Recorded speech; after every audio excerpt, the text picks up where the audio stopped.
Greetings, YouTube. You know, a few days back, I really appreciate everyone's feedback, but basically I was torn. I was torn between who should I rank for next, Hyperion Awakened or Gwenpool Awakened, and everyone that commented for the most part provided really fantastic feedback, and it was truly not the easiest decision in the world. And I realized that if I was truly being patient, I would not upgrade either of them. I would save all of my very precious T2 alphas for either Stark Spidey or Ghost Rider. But I also have to realize that that could be a very long time away before I get either of them. And Hyperion, at least, not only would be my first R4 Cosmic Champ, but he would also be able to have a unique synergy with my Iceman in my questing lineup, because my lineup would be Hyperion, the Holy Trinity of Blade, Ghost Rider, and Stark Spidey, Iceman, and then now, of course, Hyperion. So I am going to just look at the specs real quick, because it's always interesting to me to see really the differences between a rank 3 5-star and a rank 4 4-star. I guess I should say rank 5 4-star, excuse me. So if we look at Hyperion currently at rank 3, we see that his attributes: 1200 attack, 18,000 health, and then we have a nice 381 critical rating and 500 critical damage rating. And then when we go to the 4-star version at rank 5, we get 15,000 or 16,000 health, excuse me, 1100 attack, and then the same 381 critical rating. It is interesting to note that at Sig 99 for Hyperion's 4-star signature ability, he results in 50.01% of increased buff duration, so 50%, just give or take, remember that. And the 5-star at only level 32 is 71%. That is a significant difference versus 50. I mean, that's almost 50% as much longer than the 4-star version. So whenever you watch these videos, I'm really hoping to give you just the idea of the difference in power between a 5-star and a 4-star, and this truly is an example of a dramatic, significant difference. So what we're going to do now is upgrade this guy, and I'm going to do what I try to do always, which is to not waste your time. I will fast forward all of the upgrades, and we will come back and check out the differences in stats between the rank 4 and the rank 3 5-star Awakened Hyperion. Enjoy!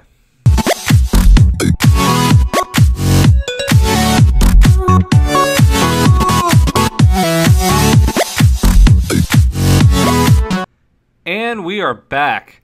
Look at that PI, 8,303. That is fantastic. I don't know, let's see, if, yeah, still about 300 off from making my top 5 champs. But then again, my prestige did increase, because I believe my 5th best champion until ranking up Hyperion was an unawakened Ultron. So Ultron gets the boot. Hyperion steps in as my number 5 starter. And I really am curious now to look at the differences in the stats. Woo, look at that. The health has jumped to 23,000. The attack to 1,788, and critical damage rating from a 513, and critical rating at 391. Now, again, let's compare to the 4-star. So 23,522 health, 1,700 attack to 15,000. So 8,000 less health and about 500, excuse me, less attack. So that is truly significant. And the one thing you don't change, really, of course, is the signature level. But what I've been told about Hyperion from some of you who have him past Sig 32 is that he's really not worth putting signature stones into, because the difference between like Sig 100 and above and 32 is like the difference between 70% buff duration and like 75% buff duration. So yeah, I think if that's the case, I'll probably just save some Sig stones for when in about 2025, assuming the world is still here, I get Medusa. And then, of course, I'd have to duplicate her as well. So maybe I'm pushing the year 2030, assuming the game is even still around by then. So now the question becomes, how good is this guy?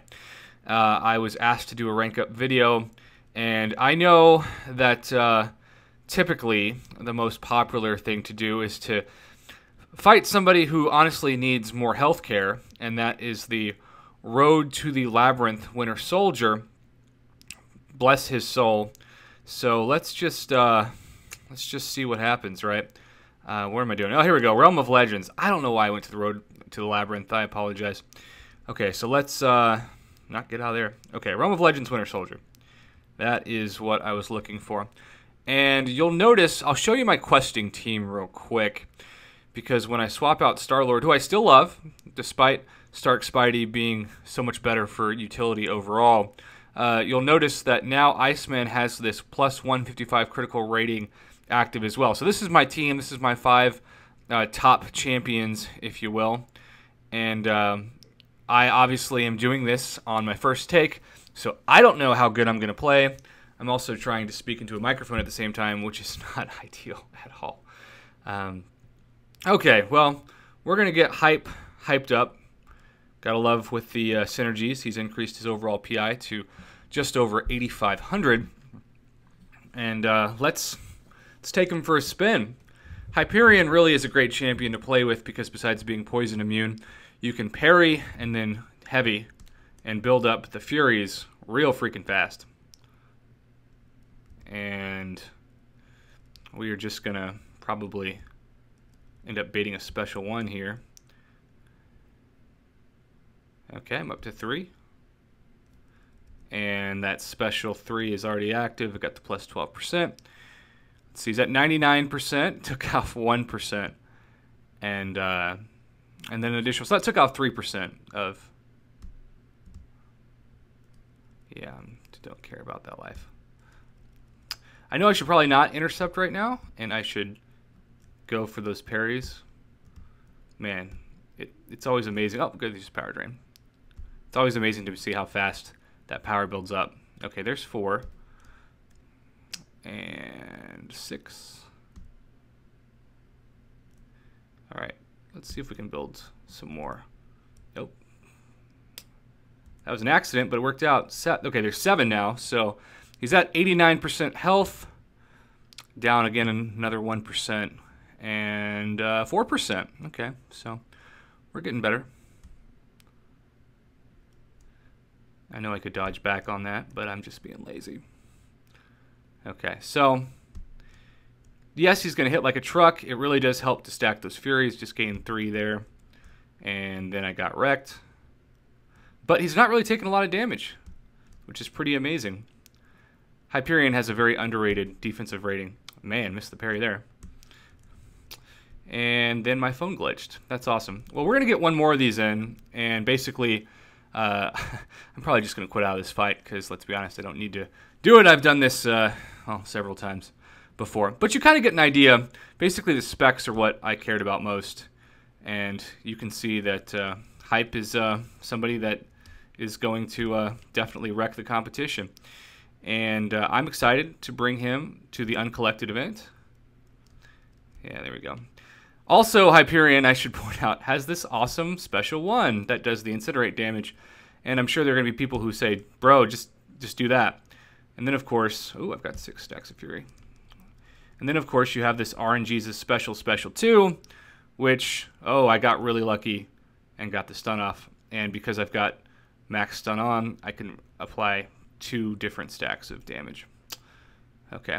Well, he's down to 50%, but, you know, I'm done with that fight. So hopefully you get an opportunity to see the power of Hyperion in his truest form. So yeah, overall, I'm really excited about Hyperion. I think with more testing and practice, his special 1 and special 2 are going to come in handy big time, especially if I can build those Fury stacks. And then, of course, the poison immune doesn't hurt. I want to point out, because there will be some people who asked, why not Gwenpool? You know, there were a few things that kept me from ranking up Gwenpool. The first is bleed damage. As great as hers is, I have Blade. I already have a skilled champ at rank 5.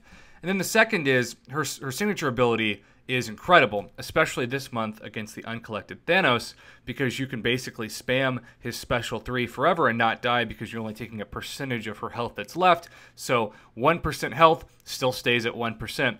But when you think about it, Iceman and his ice armor, as long as it's formed, will only hurt 5% of his health. So for the most part, except for maybe this monthly uncollected fight, which I still think the rank 3 Gwenpool will do just fine on, you're going to have Iceman be able to do what Gwenpool's signature already is doing, except, of course, you've got the added bonus of the triple immunities and the cold snap to go with it. So thinking about utility, getting another poison champ in my lineup, also, of course, getting the ability to have a champion that's cosmic, because I don't have a cosmic currently in my starting 5 questing rosters, I like to say it.